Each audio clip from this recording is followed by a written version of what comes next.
Ceann Comhairle.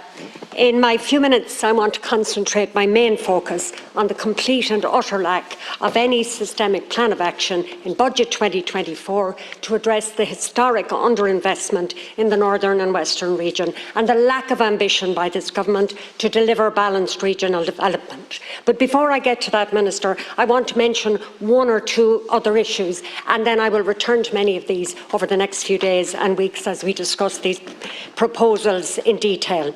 First of all, I want to say I do welcome the increase in the income disregard for the payment of carers allowance. It's precisely the level of increase that my private member's motion called for last March, and while it only brings carers back to the level they were at in 2008, it does mean more carers are now eligible for carers allowance.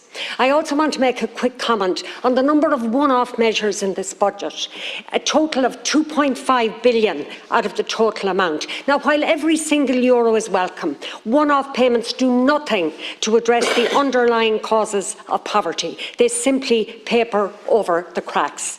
They're a sort of now you see me, now you don't type of payment, in that last year's payments have disappeared.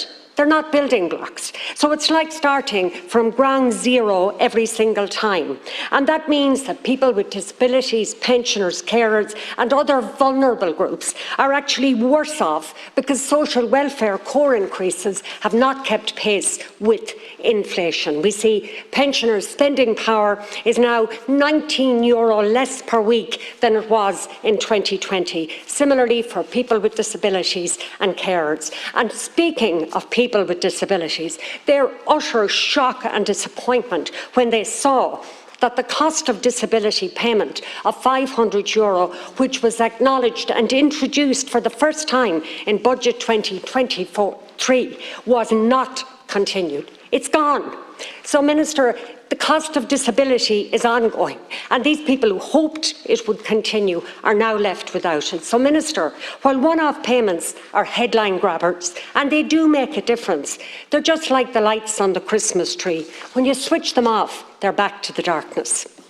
But, Minister, for the rest of my time, I want to concentrate on the non-delivery of what I call any positive discrimination towards the Northern and Western region, which has endured historic underinvestment year after year. The Northern and Western Regional Assembly's recent budget submission underlies the stark realities of why the region is falling further behind. Minister Donoghue's own department, in its report, calculated that the number of projects of scale that are to be delivered to the Northern and Western region funded by the NDP account for about 14% of the regional allocations. Yet the population share of the region is well over 17%, 17.6%. So rather than addressing historical underinvestment, his department is adding to it. Now, some in this House might ask, why do we need this? Why do we need front-loading? Well, I'll give you plenty of whys. The gap in disposable income per capita between the Northern and Western region and the Eastern and Midland region has increased from 10 percentage points in 2010 to 25 percentage points in 2021.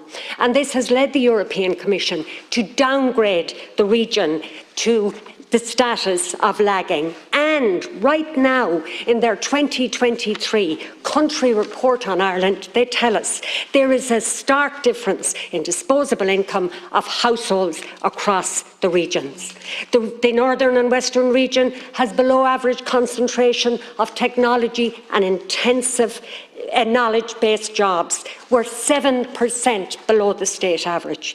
The region's economic performance has worsened compared to the EU 27. I won't give you the stats, but they're pretty stark.